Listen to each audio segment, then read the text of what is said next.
Preparando-me para conquistar. Olha o irmão ao seu lado e diga: Deus está lhe preparando. Olha o irmão do outro lado e diga: as conquistas serão grandes, tremendas. Amém. Diz a palavra do Senhor no livro de Deuteronômio, vá tomando posse, capítulo 7, versículos 17 a 19 e mais o 21. Diz assim: se disseres no teu coração, estas nações são mais numerosas do que eu. Comece a pensar, porque nós todos em algum momento falamos isso. Isso é grande demais para mim. Isso é assustador. Isso é amedrontador. Estas nações são mais numerosas do que eu. Como poderei desapossá-las? Delas não tenhas temor. Lembrar-te-ás do que o Senhor teu Deus fez a Faraó e a todo o Egito. Você vai se lembrar que o mais difícil, te tirar do mundo, te livrar das mãos do diabo, te tirar da morte eterna, o Senhor já fez. Você vai se lembrar o que Ele já fez na sua vida, das grandes provas que viram os teus olhos, e dos sinais e maravilhas, e mão poderosa, e braço estendido, com que o Senhor teu Deus te tirou. Assim fará o Senhor teu Deus com todos os povos aos quais temes. Não tema, o Senhor já tem tudo preparado. E diz o versículo 21, não te espantes diante deles, das grandes conquistas, das oposições, dos levantes, das batalhas, dos inimigos, porque o Senhor teu Deus está no meio de ti. Deus grande e temível. Deus grande e temível. Vamos orar.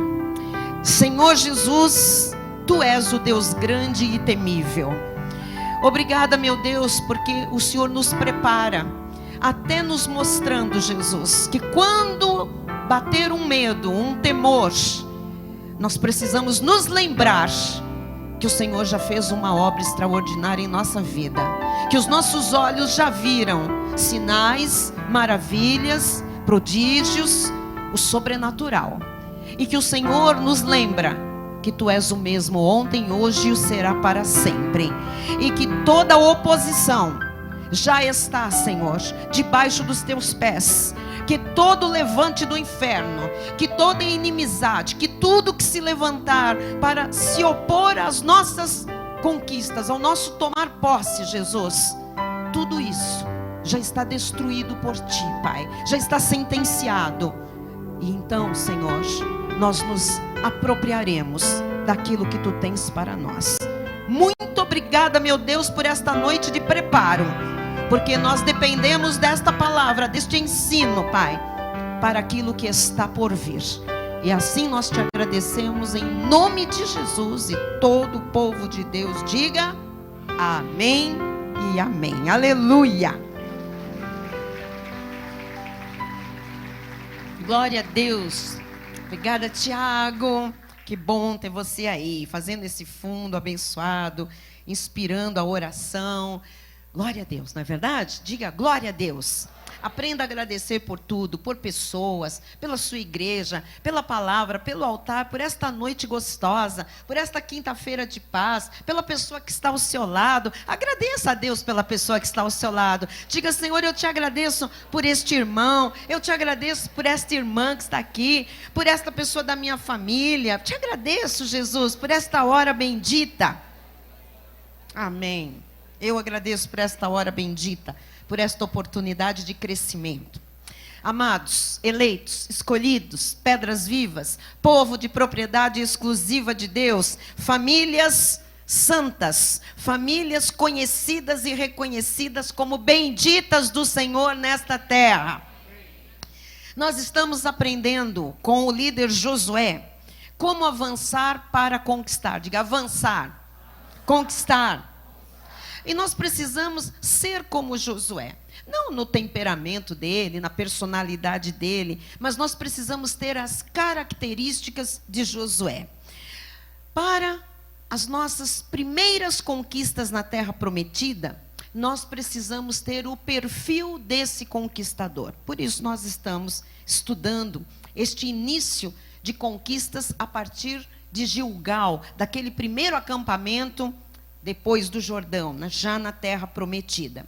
E nós aprendemos com o Senhor, na semana passada, que um conquistador não pode deixar o desânimo dominá-lo. Um conquistador tem que lembrar das recomendações bíblicas, porque várias vezes o Senhor deu a Josué a recomendação para que ele se esforçasse, para que ele se animasse. E o Senhor está dando a nós essa mesma recomendação. Os dias são difíceis, nós também temos adversidades, nós também temos muitas circunstâncias que conspiram contra nós. E, naturalmente, a nossa carne está suscetível a, eventualmente, desanimar. Mas o Senhor está nos dando a mesma recomendação. Veja, em Josué 1, 8 e 9. Não cesses de falar deste livro. Este livro, você sabe que alimenta e fortalece a palavra. Antes medita nele dia e noite, para que tenhas cuidado de fazer segundo tudo quanto nele está escrito. Então farás prosperar o teu caminho e serás bem-sucedido. Esta primeira parte nós amamos, mas para ser bem-sucedido, nós vamos ter embates. E a palavra diz no versículo 9, não te mandei eu ser forte e corajoso. Não temas nem te espantes, porque o Senhor teu Deus é contigo por onde quer que andares. Não temas nem te... Então, seja forte, seja corajoso, vença o desânimo. Amém? Então, o Senhor prometeu vitórias, o Senhor prometeu bênçãos, o Senhor prometeu prosperidade, porém, tudo estava condicionado à perseverança de Josué, ao bom ânimo de Josué. Agora, Josué estava em Gilgal, e Gilgal simboliza a nossa necessidade de preparação espiritual frente a uma nova jornada. Não é mais a jornada no deserto, mas é uma nova jornada rumo à posse daquilo que o Senhor conquistou para nós. Agora, é a nossa jornada, na verdade, rumo ao céu. E face aos grandes desafios e conquistas das nossas vidas, enquanto nós estivermos aqui servindo a Deus como Cristo nesta terra. A nossa verdadeira jornada nos está levando para o céu. Mas a verdade é que nós temos que conquistar coisas aqui, para vivermos como servos de Deus, como igreja de Cristo nesta terra. Em Gilgal, há uma renovação espiritual. Quem está sentindo que está passando por um renovo, por alguma coisa diferente? Quem não está, precisa se abrir para isso. Porque em Gilgal, há uma renovação espiritual. Em Gilgal, a edificação espiritual, a solidez. A vida tem que ficar mais sólida, mais firme. Em Gilgal, há profundas e significativas lições, se aprende em Gilgal, para nós prosseguirmos na direção que Deus traçou para nós, logicamente, né? Vencendo cada batalha, conquistando cada ponto da nossa herança e prosseguindo, ok? Então, há lições em Gilgal. Gilgal não é lugar de apavorar-se, não é lugar de sair correndo para cada lado sem direção. Gilgal é acampamento, Gilgal é lugar de parada, Gilgal é lugar de recomeço, lugar de acerto, lugar de edificação, lugar de entender a voz de Deus. Gilgal é lugar de receber a direção de Deus. Gilgal é um lugar de lições. E como conquistadores, nós precisamos saber que teremos que batalhar, teremos que guerrear para conquistar. Mas Deus, amados, Ele não nos envia para a batalha, para a guerra, sem armas. Nós estudamos no último domingo sobre as nossas armas, e a mensagem de Deus para nós, no domingo, quem se lembra, nos desafiou a ler a Bíblia, a orar, a louvar, mais do que nós já fazemos. Amém? Então, em Gilgal, como há recomeço, como há edificação, como há, sabe, uma calma para saber a direção que Deus tem para nós, e estrutura que nós precisamos para ir na direção certa, é hora de a gente se armar. É hora de nós pensarmos naquilo que nós queremos conquistar, seja ainda este ano, seja para 2018, seja para frente, a médio ou a longo prazo, mas nós precisamos nos armar para essa guerra que virá, para essa batalha que nós teremos que enfrentar, logicamente, para ir em busca dos nossos sonhos, nossos alvos, metas, objetivos, enfim, das nossas conquistas. Então, o Senhor desafia-nos em Gilgal a ler mais a Bíblia, a orar e a louvar. Amém? Então, hoje eu quero salientar uma outra característica do conquistador, chamada adoração. Fale adoração. E agora a gente vai entrar num terreno muito profundo, que não é apenas para quem ministra no altar. É para todo o filho de Deus que já é salvo. Quando a gente fala em adoração, muitas pessoas já colocam uma armadura assim, já se bloqueiam, porque diz, eu não tenho esse jeito, esse hábito, esse temperamento, eu não sou... Por quê? Porque a pessoa tem na cabeça uma preconcepção do que é adorar a Deus. E talvez uma concepção errada, por isso que se bloqueia. Talvez pelo que tenha já vivido na sua vida pregressa, talvez pelo que tenha visto na televisão, ou tenha visto em alguma denominação pela qual passou anteriormente, ou na lei, né, no sistema legalista. Então, muitas pessoas, quando a gente fala em adoração parece um negócio assim, meio etéreo, meio utópico, meio bobo, ou meio louco demais.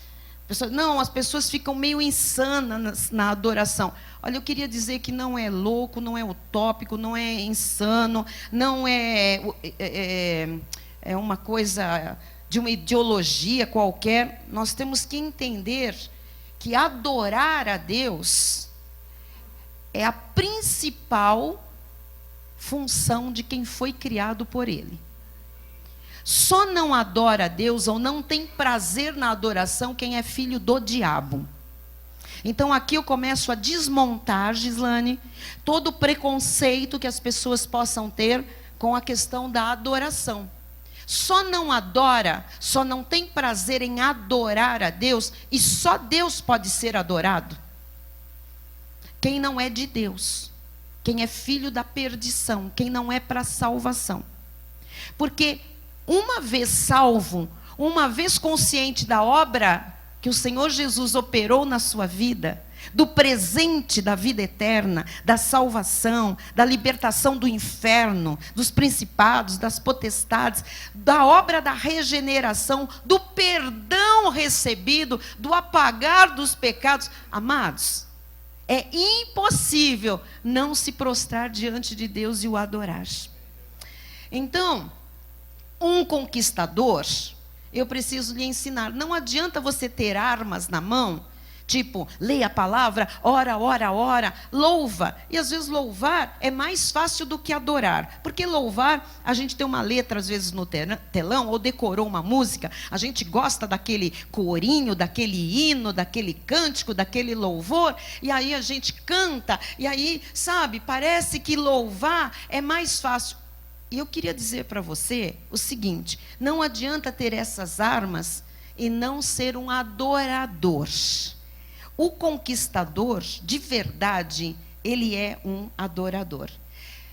Isto significa falar com Deus, porque louvar é falar bem de Deus. Então, qualquer pessoa pode louvar a Deus, porque você pode falar bem de Deus. Deus é maravilhoso, Deus é grande, Deus é tremendo, Deus é o Senhor de toda a terra, Ele é o Criador, Ele é um Pai de amor bondoso. Eu estou louvando a Deus, eu estou falando bem de Deus. Deus é misericordioso, Deus é amor, Deus é perdão, Deus é paz, Deus é um Rei que reina. Eu estou falando bem de Deus. Adorar a Deus é entrar em conexão direta com Deus. Não é falar dele, mas é falar com ele. Está dando para entender? Então, o louvor é uma arma. Quando você fala bem de Deus, o diabo, você sabe, Ele bate em retirada.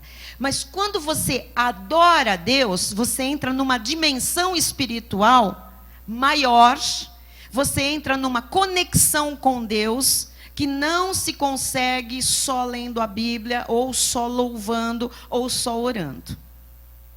Então nós precisamos, como igreja de Cristo, em graça, que tem que deixar os conselhos velhos todos para trás, nós precisamos aprender a liberar a nossa alma, o nosso coração, a nossa mente na adoração.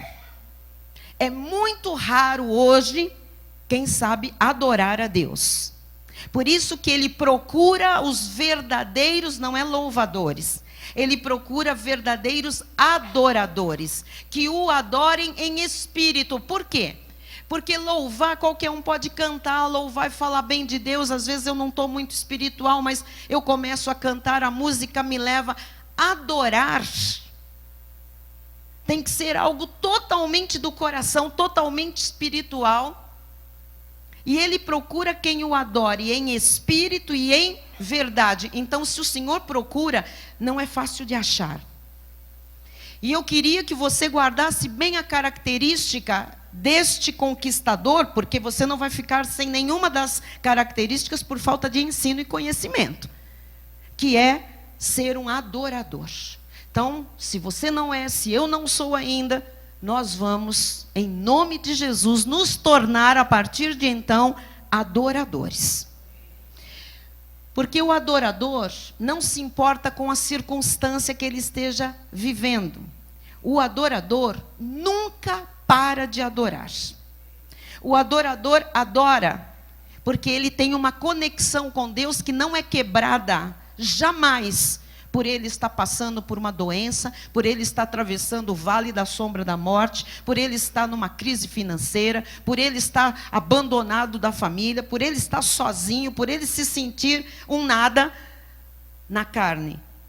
O adorador jamais se influencia por qualquer circunstância. Quem está entendendo? Então vamos lá. Salmo 63, 3 e 4 diz assim: porque a tua graça é melhor do que a vida, os meus lábios te louvam. Isto aqui, amado, significa o salmista, uma pessoa falando com Deus. Ele não está falando de Deus, ele está adorando. Ele está falando: Senhor, a tua graça na minha vida é melhor do que tudo, do que qualquer coisa que eu experimente por aqui. Os meus lábios te louvam. Eu estou falando, eu tenho prazer de cantar, de louvar, de falar bem de ti, porque a tua graça é melhor. Isto é adoração. Os irmãos estão entendendo a diferença? Tá? Muito bem. Versículo 4. Assim, cumpre-me bem dizer-te. Ele está falando com Deus. Senhor, cumpre-me. É meu dever, porque a tua graça é melhor, é tudo o que eu preciso. Cumpre-me bem dizer-te enquanto eu viver, ou seja, independentemente das circunstâncias, preso, amarrado, açoitado, machucado, cumpre-me bem dizer-te enquanto eu viver. Em teu nome levanto as mãos. Então, quando você vê pessoas que têm dificuldade de bater uma palma, de levantar uma mão, desculpe, amados, mas está muito longe de ser um adorador. A carne ainda segura a vida da pessoa. A carne ainda tem o quê? Preconceitos, tem uma força muito grande. Isso significa que quando essa pessoa pensa que adora a Deus, ela não o adora em espírito e em verdade. O Senhor está procurando quem o adore em espírito. Quando se adora em espírito, a nossa carne não tem mais controle sobre nós. Quando se adora em espírito, nosso corpo nos obedece. Quando a gente adora em espírito, nós não temos nenhuma impressão do que os outros vão ver, dizer, achar de nós. Quando se adora em espírito, nós não nos preocupamos mais com o exterior, com quem está gostando, quem não está gostando, se tem aprovação, se não tem aprovação, se vão pensar isso, se vão deixar de pensar, quem eu vou agradar, quem eu não vou agradar. Quando se adora em espírito e em verdade, cumpre-me bem dizer-te enquanto eu viver. Eu falo bem de Deus em qualquer lugar, em qualquer tempo. Em teu nome levanto as mãos. Então, levantar as mãos não é ser bobo. Aplaudir, cantar, dançar. Pode ser que alguém não tenha tido esta cultura, não foi criado desta maneira, não tenha recebido esta educação, tenha um temperamento um pouco mais reservado e etc. Mas quando se fala em adoração, tudo isso cai por terra. Cumpre-me. Eu tenho que cumprir aquilo para o qual eu fui criada. Eu fui criada para dar louvor e adorar a Deus. E isso é tão difícil hoje que o Senhor continua procurando quem o faça em espírito e em verdade. Ou seja, muita gente fala que adora, muita gente louva, mas não é em espírito e em verdade. É com a lógica, é porque gosta daquele cântico, é porque gosta daquele ritmo, é porque... Tanto é que as pessoas normalmente dizem, eu não gosto quando toca essa música. Eu gosto desse louvor, eu gosto quando aquela pessoa dirige, eu gosto... Dá licença, dá licença, dá licença, dá licença. Não é em espírito e em verdade. Porque quando é em espírito e em verdade, eu não estou nem aí para quem está me dirigindo, para o cântico que está sendo apresentado, para o ritmo, para o som, se ele está alto, se ele está baixo, se ele está grave, se ele não está. Lógico que nós gostamos do que é bom. Sim, e para Deus sempre o melhor. Mas nada que não seja o ideal pode me roubar a adoração. Os irmãos estão entendendo? Então, se vocês querem conquistar, primeiro, conquistem vocês mesmos para se tornarem adoradores em espírito e em verdade.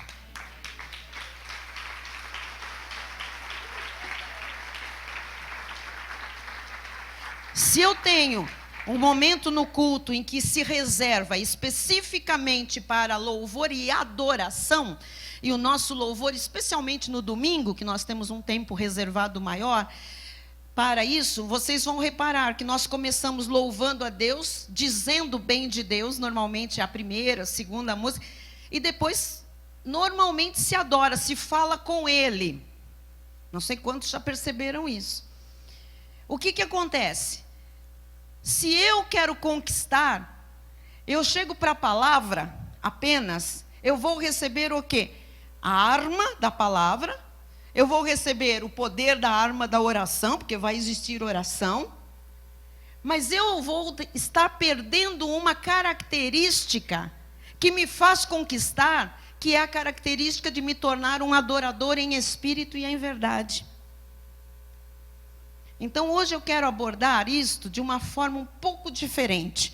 Eu sei que os louvadores da igreja, os adoradores, os ministros, os instrumentistas, os cantores, têm tido muita instrução a respeito disso, e cresceram e avançaram muito neste entendimento e neste conhecimento.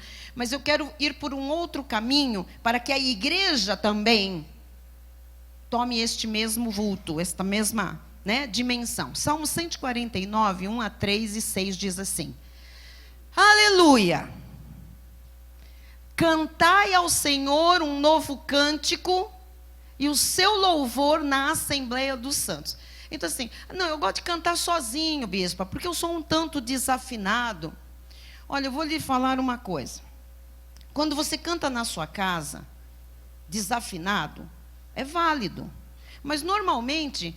o seu filho, o seu marido, o seu vizinho de baixo, o de cima, se você mora em apartamento, da casa ao lado, ele vai perceber sua desafinação.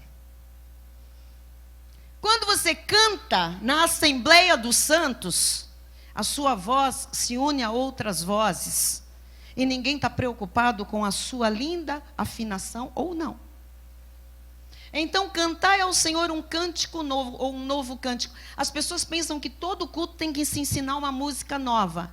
Um novo cântico pode ser um cântico de 1800. Desde que você e eu cantemos de uma forma nova.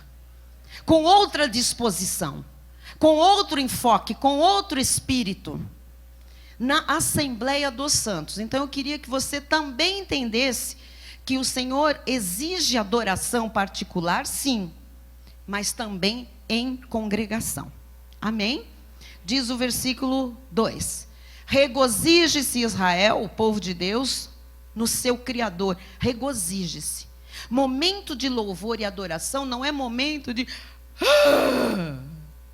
gente moribunda, de gente abrindo a boca e bocejando de sono. Momento de louvor, de adoração, é momento de regozijo.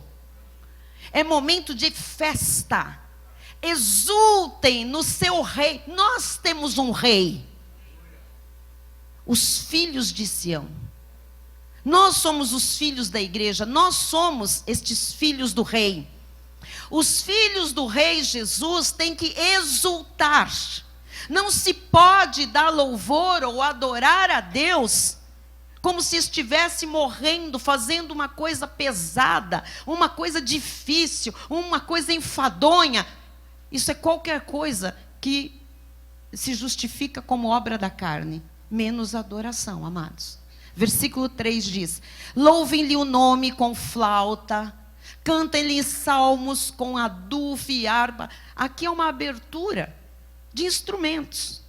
Cantem e sejam acompanhados por instrumentos. Diz o versículo 6: nos seus lábios estejam os altos louvores de Deus, os melhores louvores. Nas suas mãos, espada de 2 gumes. Então não é só palavra, e também não é só louvor e adoração. É louvor andando junto com palavra. Um culto, diz o apóstolo Paulo, ele diz: quando vos reunis, lá em 1 Coríntios, um tem doutrina, palavra. Um tem salmo, louvor. Um tem oração, revelação, profecia, oração. O Senhor fala que na reunião, num culto, quando a assembleia se reúne, quando a congregação está junto, tem que haver doutrina, tem que haver ensino da palavra, pregação da palavra, tem que haver louvor e adoração, e tem que haver oração. Isso é um culto completo. Amém? Muito bem. Então, no ajuntamento solene, e hoje nós estamos aqui num ajuntamento solene de santos. Você é um santo, porque você foi santificado por Jesus. Ele está na sua vida e tornou você um santo. A pessoa que está ao seu lado é um santo. O que está acontecendo aqui é um ajuntamento de santos. O tema deste ajuntamento é Cristo Jesus. Ele é o nosso novo cântico. Por isso os salvos proclamam os altos louvores de Deus. Então ouça, adoração não é negócio. Adoração não é barganha. Adoração não é troca com Deus. Adorar é reconhecer Deus por aquilo que Ele é e falar para Ele. Isto é adorar a Deus. Amém? A verdadeira adoração, quando Deus a encontra em nós, Ele se move. Move a mão de Deus. Move a ação de Deus. Deus age quando Ele encontra um verdadeiro adorador. Amém? Então, a adoração, ela tem um papel indispensável no reacender da chama espiritual. A adoração tem um papel indispensável de manter uma chama ardendo dentro de nós sempre. A adoração integra a palavra, a oração e a comunhão dos santos. Se nós não tivermos adoração na igreja, ficam blocos de coisas que acontecem independentes, desconectados. A adoração é que junta tudo isso. Por isso que a adoração é um dos maiores meios da graça contínua de Deus na vida do salvo. Então, estamos hoje pensando em adoração. Pensar em adoração como um meio para se conquistar alguma coisa pode ser perigoso. Que agora nós estamos falando em conquista e a pessoa diz: opa, então eu tenho que conquistar. Pronto, eu tenho que adorar. Já vai fazer troca com Deus. Então, a adoração não é um meio para se conquistar alguma coisa. A verdadeira adoração é fundamentalmente uma experiência íntima, uma experiência de coração, e não um meio para qualquer outra coisa. Por isso é muito importante a gente distinguir entre quais benefícios podem nos motivar a adorar e qual é o foco das nossas mentes, do nosso coração, quando a gente está ali num momento de adoração. Quando eu estou no momento de adoração, eu não posso pensar em benefício. Senão estou trocando, estou barganhando, estou fazendo para receber. Adorar não tem nada a ver com receber, tem a ver com dar. Amém? Então achei uma frase maravilhosa de um teólogo do nosso século, o Don Whitney. Coloca para mim, por favor, no telão, que diz assim: há um elemento da adoração cristã que não pode ser experimentado na adoração particular, ou quando simplesmente se assiste ao culto. O que ele está dizendo aqui, né? Eu li esse livro dele, é muito legal. Ele diz o seguinte, que algumas pessoas vão e elas assistem as pessoas louvarem a Deus num culto. Elas assistem o altar louvar e ministrar louvor. Elas assistem pessoas ao lado louvar e adorar ao Senhor. Elas assistem um culto, elas assistem a palavra pregada. Elas assistem a oração que é feita. Assistir não é participar. Então, tem um elemento aqui que tem que ser experimentado na adoração.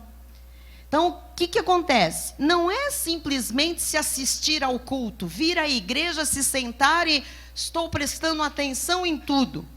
Há algumas graças e bênçãos, e aqui eu quero colocar conquistas, que Deus dá apenas no reunir-se com outros crentes. Eu preciso estar sintonizada com você, em tudo que acontece num culto. Porque é na sintonia que Deus ordena a bênção. Quando ele fala na união, não é união sentar um do lado do outro e assistir. União é a gente estar o quê? Em interação. Eu não me uno a uma pessoa e fico indiferente a ela. Um casal que se une, que se dá em casamento, não fica indiferente um ao outro. Então, no momento de um culto, olha aqui, conquistadores, nós precisamos estabelecer conexão com Deus, mas também conexão uns com os outros. Por isso que nós temos, nos últimos tempos, falado que as pessoas que quiserem ter liberdade de ir para frente, para não desplugarem, para não se distraírem, que elas vão para ter conexão com o altar e umas com as outras lá na frente. Porque nós estamos aprendendo que na reunião, na unidade, na conexão com tudo que acontece durante um culto, o Senhor está ali ordenando bênçãos, graças específicas, especiais, nos tornando capacitados, preparados para as conquistas. Então, a partir de hoje, você está aprendendo que não deve se vir a um culto para assistir a um culto. Nós vimos a igreja para adorar a Deus, para dar um culto a Deus, para fazer uma interação e uma integração com o que se passa no altar e com o que se passa com o irmão.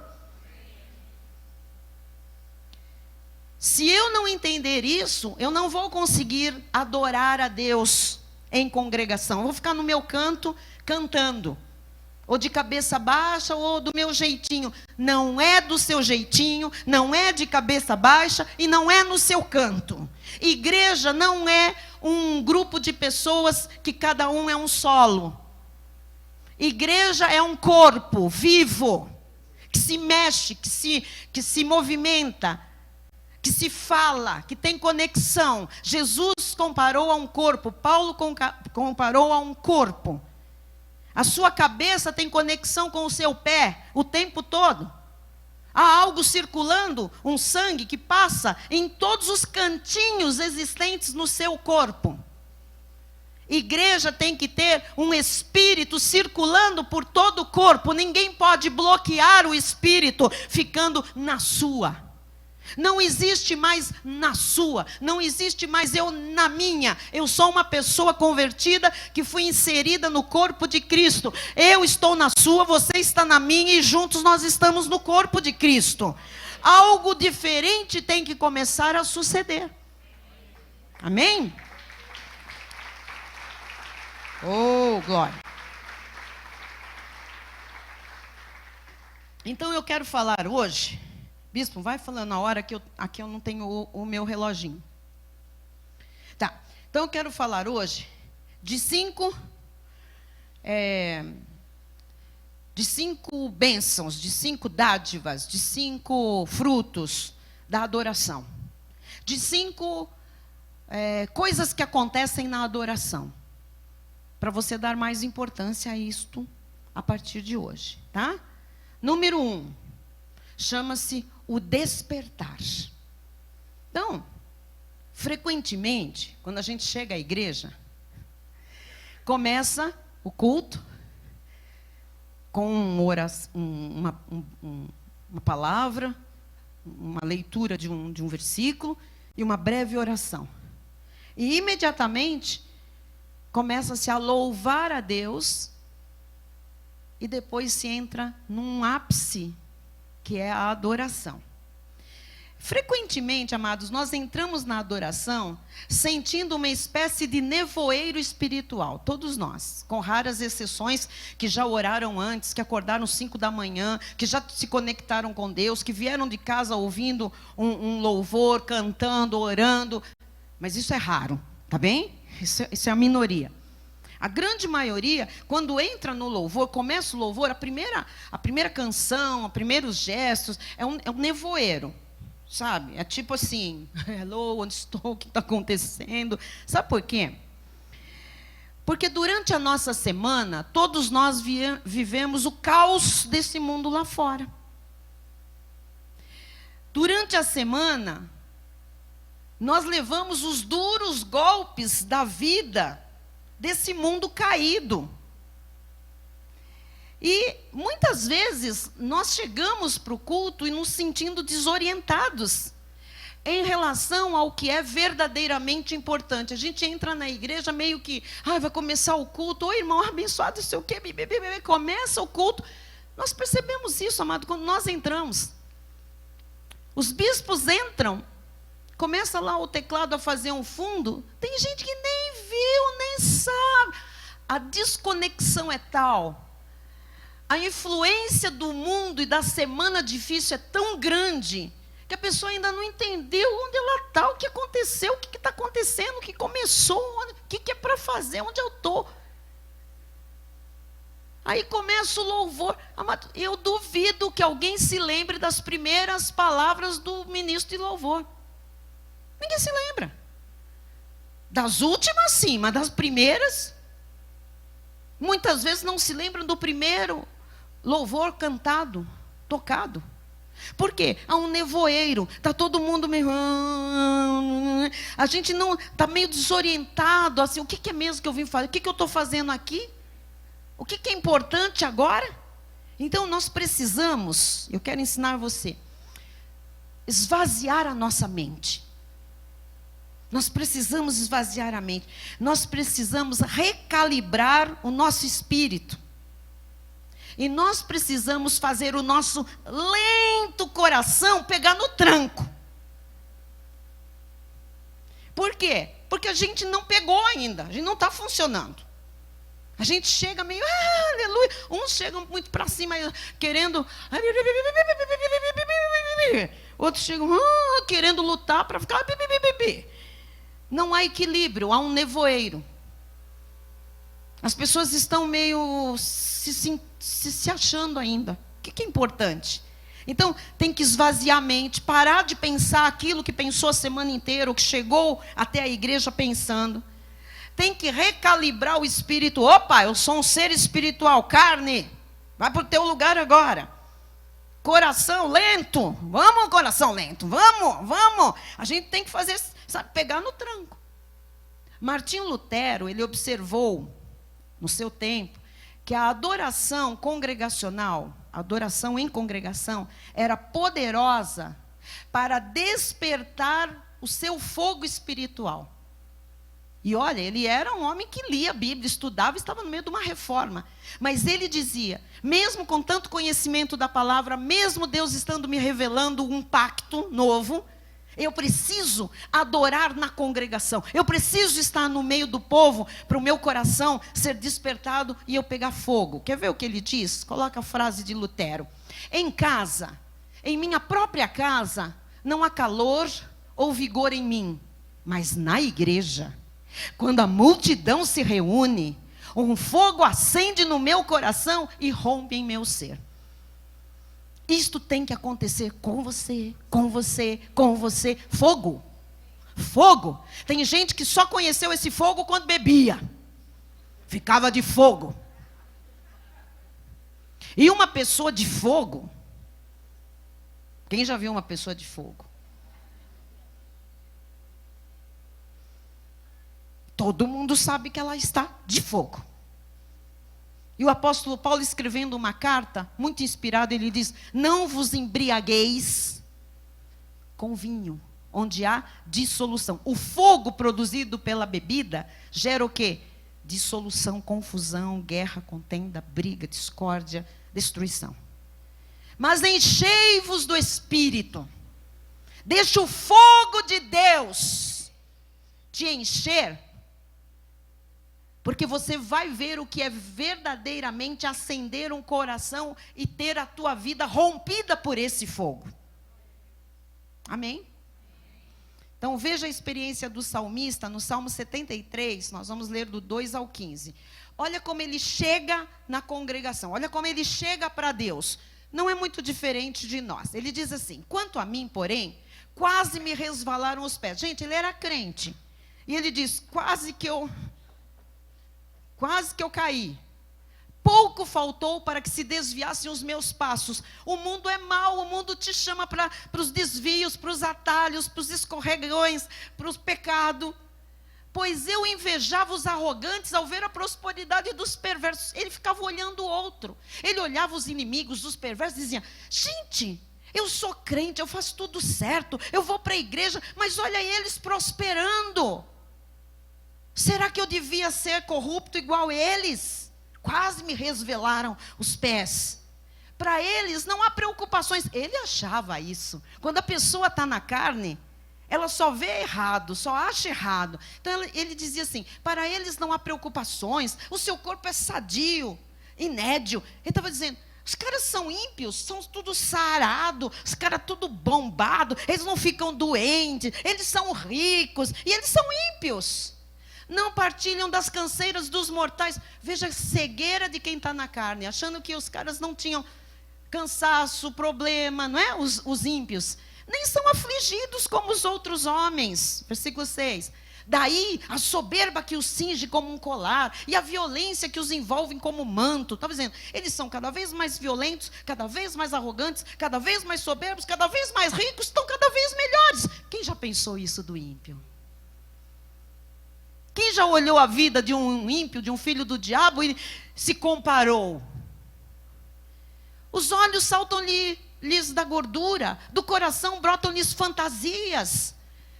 Motejam e falam maliciosamente, da opressão falam com altivez. Ele está observando tudo de ruim no ímpio, olha só. Contra os céus desandam a boca, e a sua língua percorre a terra. Falam mal de Deus, falam mal das coisas de Deus, dos crentes. Por isso, o seu povo se volta para eles e os tem por fonte de que bebe a largos sorvos.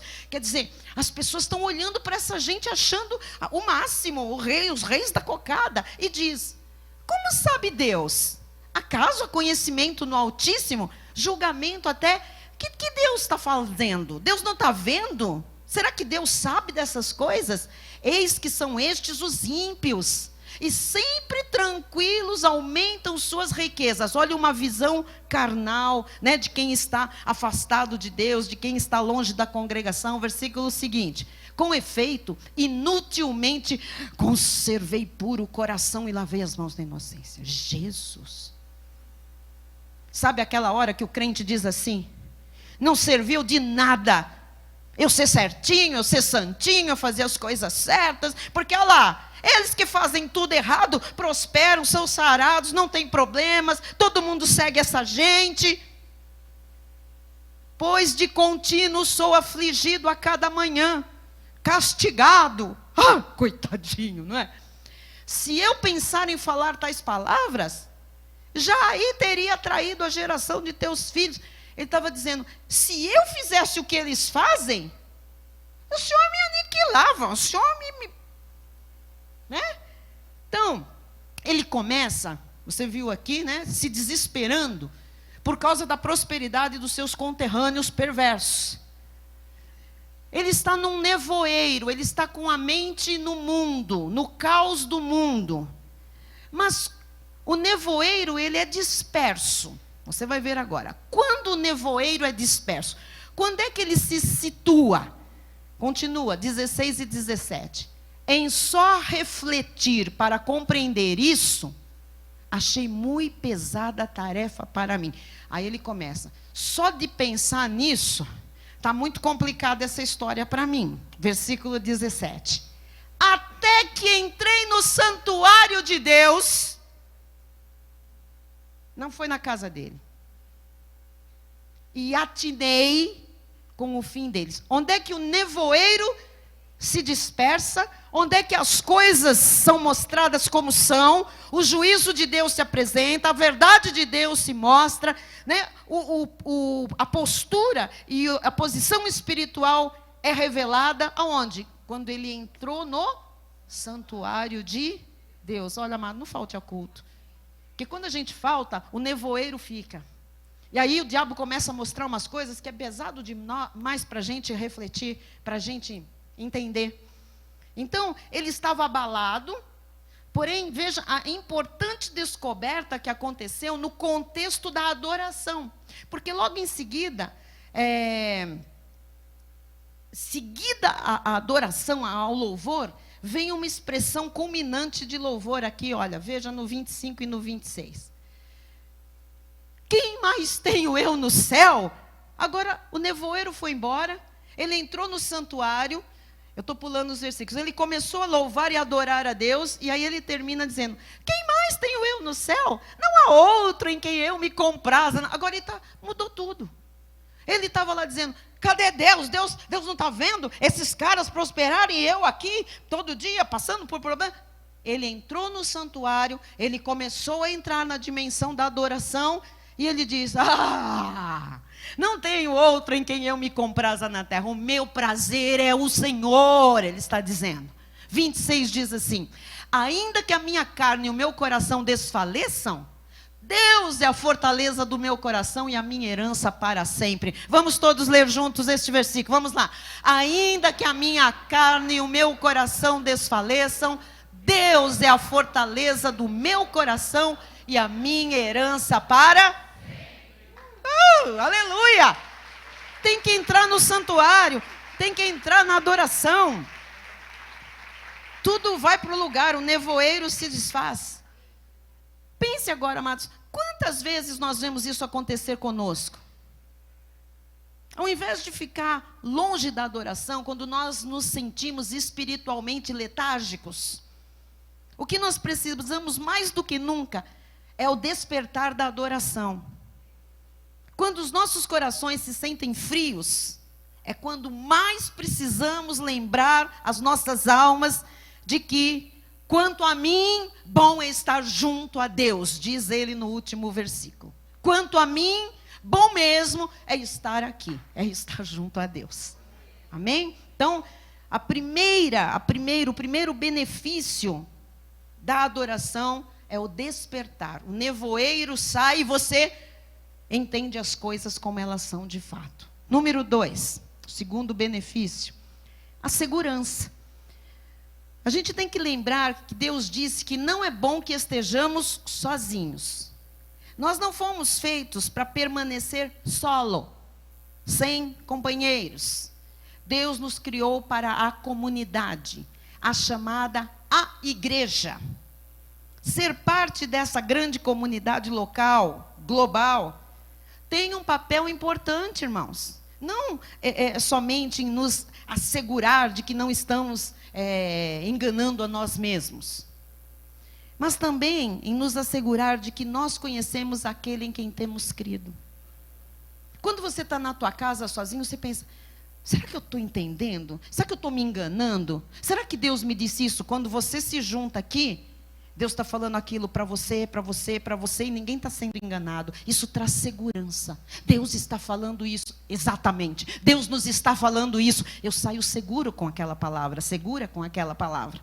Então, o culto na igreja local, nos aponta para a adoração da igreja não universal do reino, tá? A igreja universal, que é todos os salvos de toda parte, né, do mundo. E para o fato de que Jesus tem um povo proveniente de muitas nações. E um dia esse povo estará todo junto, ok? Então, estar junto, adorando, nos dá segurança. Então, quando você achar que você está fazendo papel de bobo, se junte a um outro bobo, que vai cair por terra essa mentira que o diabo colocou aí na sua cabeça. Se eu dançar, se eu chacoalhar, vou parecer uma tonta. Não. Deixe o Espírito levar o seu corpo a se embalar para saudar com o seu corpo o Rei da Glória. Para dizer que você está feliz com o corpo que você recebeu e você o movimenta para adorá-lo.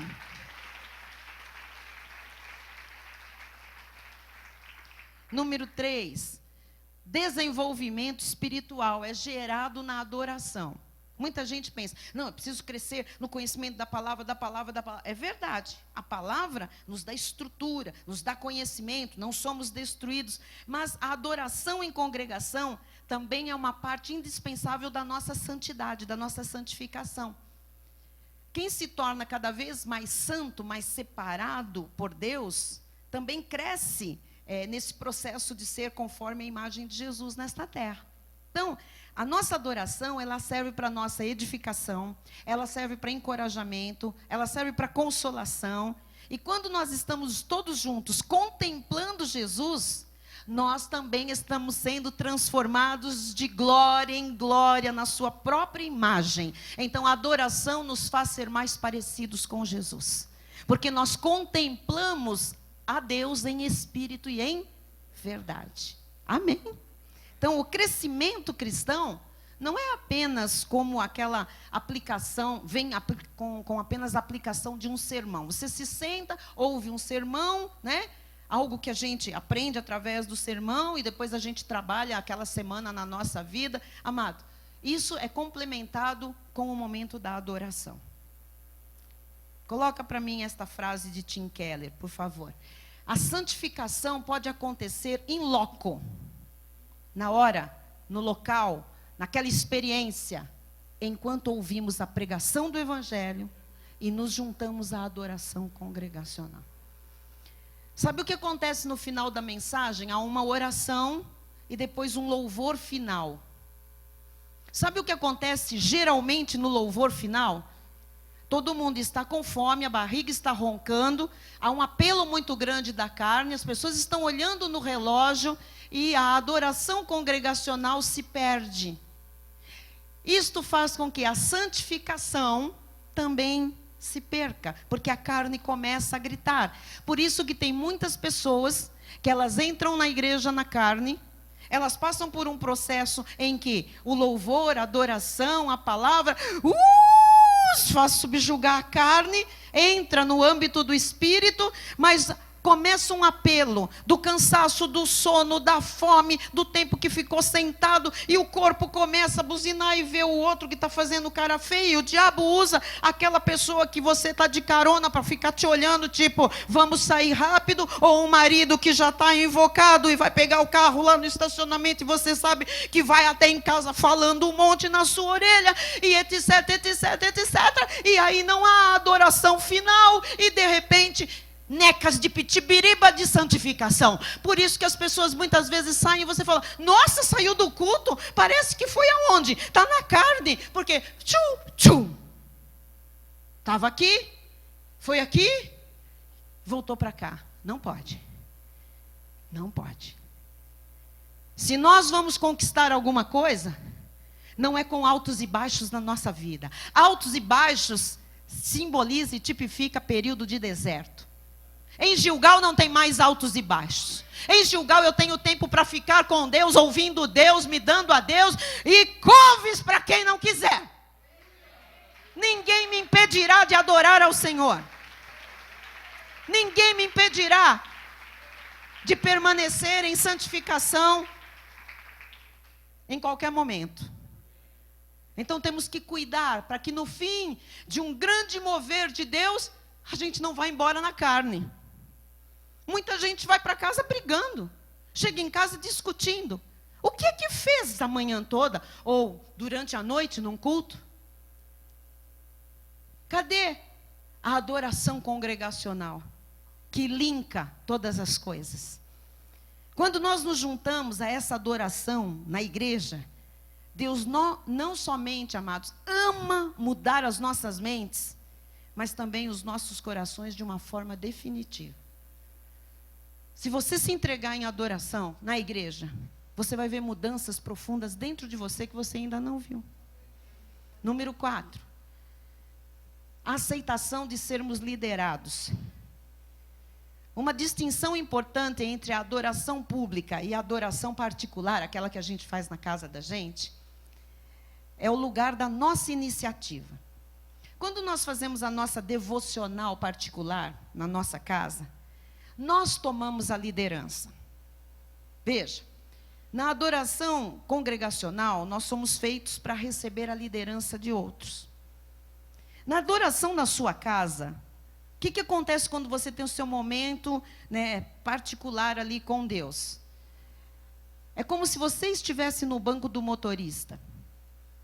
Você decide qual passagem você vai ler da Bíblia, quando você vai orar, o que você vai orar, quanto tempo você vai demorar na leitura e na meditação da Bíblia, quais canções você vai ouvir ou você vai cantar, quais verdades do Evangelho você, né, prega a você mesmo, quais aplicações você deve considerar. Isso na sua casa, sozinho.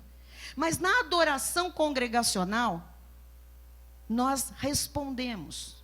Outros pregam, outros oram, outros selecionam as canções, outros determinam quanto tempo nós devemos nos demorar em cada um desses momentos e desses elementos. Nós somos posicionados para receber. Amados, é bom que nós pratiquemos a devoção a Deus quando outra pessoa está tomando as decisões. É bom. A adoração congregacional, ela requer que a gente se discipline para responder. Não apenas buscar a Deus sob as nossas próprias condições. Nós aprendemos submissão na igreja. Não tem mais, eu não gosto. Quando vai acabar isso? Se fosse eu, tinha feito... Não, se fosse para você fazer, ficasse na sua casa, que você faria do seu jeito. Eu gosto de orar tanto tempo, eu gosto de louvar mais, eu gosto de louvar menos. Na sua casa, faça. Aqui, você tem que aprender a ser dirigido, a receber o que Deus quer te dar e da forma como Deus quer te dar. Amém? Número 5, por favor, e terminamos. A alegria transbordante é uma consequência da adoração.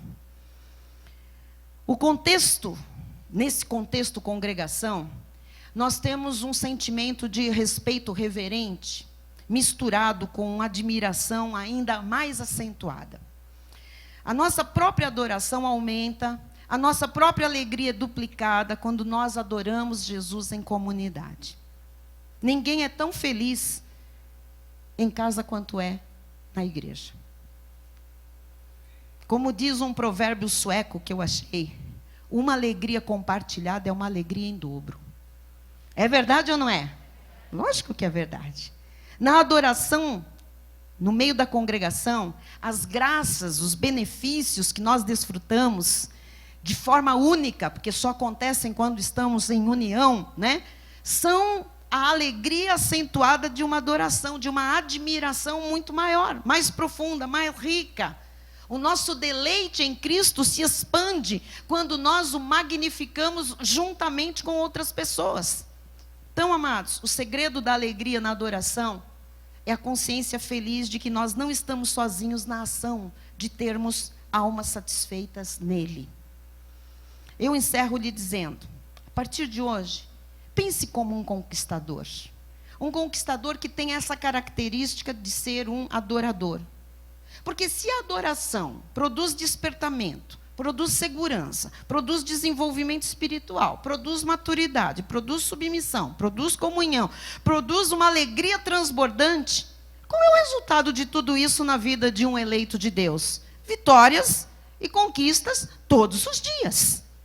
Então, conquistadores, nós já temos armas em nossas mãos, poderosas em Deus, e nós somamos hoje a essas armas a prática da adoração.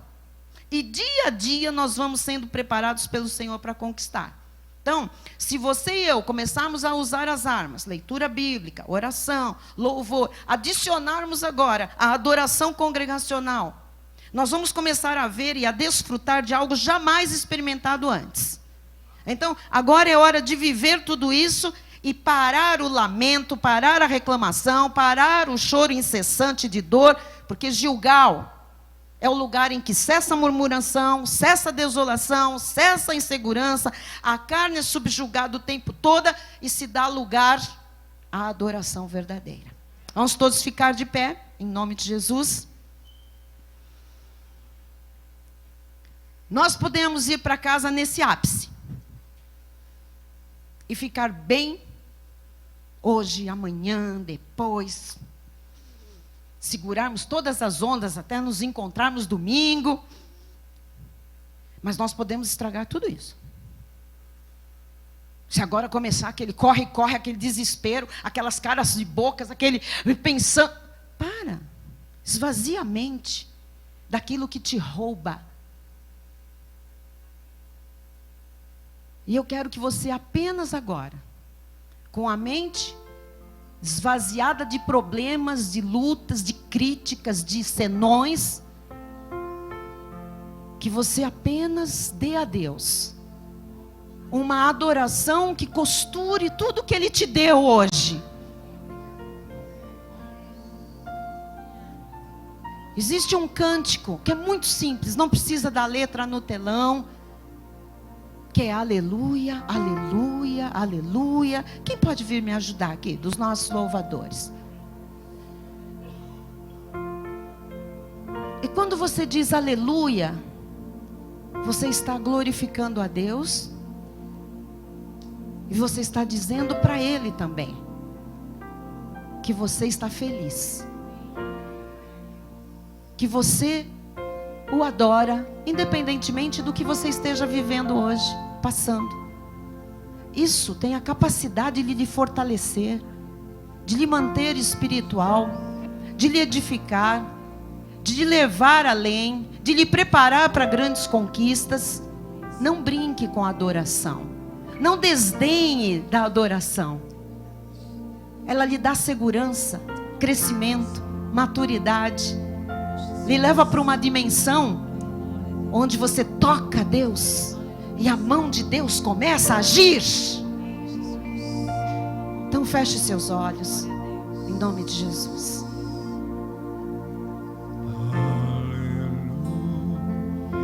Aleluia. Deixa sair. Vença a sua carne, a fome, o sono, a sede, o cansaço.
Que gostoso. Aleluia,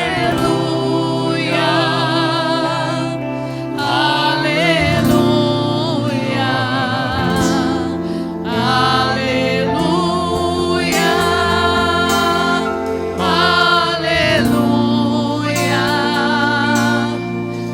aleluia, aleluia, aleluia.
Senhor. Somos um em Ti, Jesus. E nessa conexão, Pai, nós estamos aqui Te louvando, Te adorando, Te bendizendo. Ó Deus, experimentando uma nova dimensão na nossa vida espiritual, Senhor. Jesus, a Tua mão se move, Senhor, quando Tu encontras verdadeiros adoradores, os que Te adoram em espírito e em verdade, Jesus.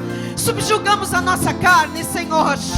Levamos nossos pensamentos cativos em obediência a Cristo. E Te dizemos, Pai, que nós Te amamos, Te amamos, Te amamos, Senhor. Recebe o nosso louvor.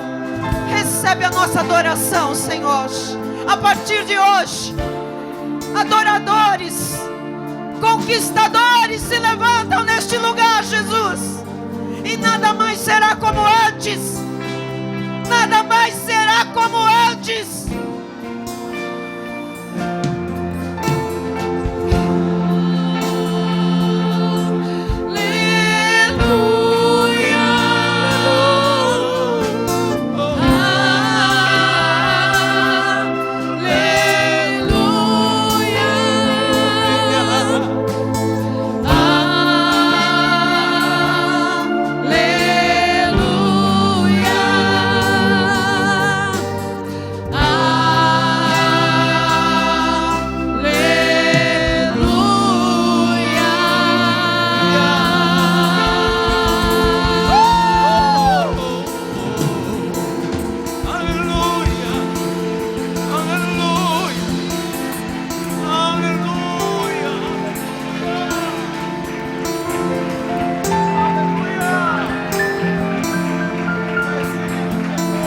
Glória a Ti, Jesus.